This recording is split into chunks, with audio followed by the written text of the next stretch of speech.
regardez derrière moi, au-delà du boulevard périphérique de Paris, ce grand immeuble moderne, c'était jusqu'il y a quelques mois des bureaux. Aujourd'hui, l'immeuble abrite des activités très différentes.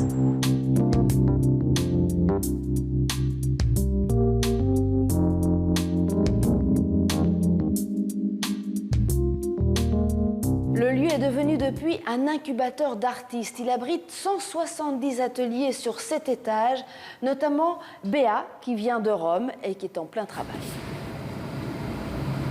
Je suis en train de faire des dessins, une série de dessins qui sont des dessins préparatoires pour des peintures gravées sur le liège.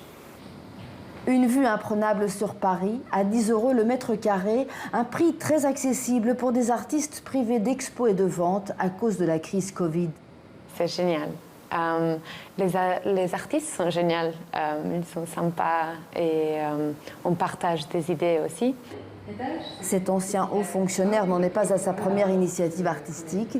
Recycler des vieux bureaux pour héberger de jeunes artistes, son pari, c'est aussi les accompagner dans leur création.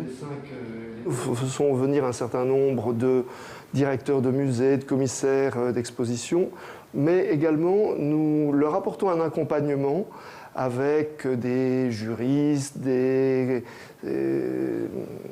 fiscalistes, financiers et autres qui les aident dans la structuration de leur activité, qui est quelque chose qui leur manque.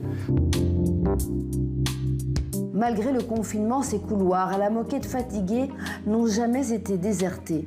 Au contraire. C'est important de continuer à travailler quand on est en confinement ?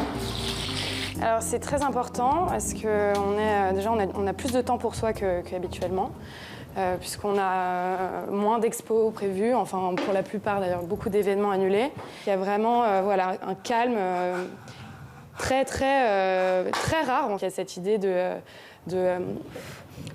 produire le maximum possible pour ensuite montrer de nouvelles choses après le confinement.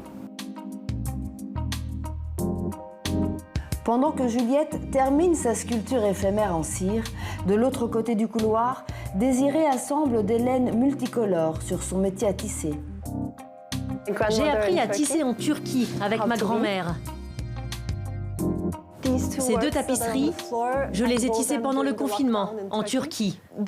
Et celles-ci, je les ai faites pendant le confinement à Paris.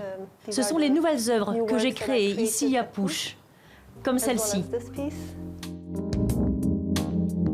Entre la Tour Eiffel et le périphérique, ces artistes continuent de créer et rêver du jour où les galeries et les musées rouvriront leurs portes.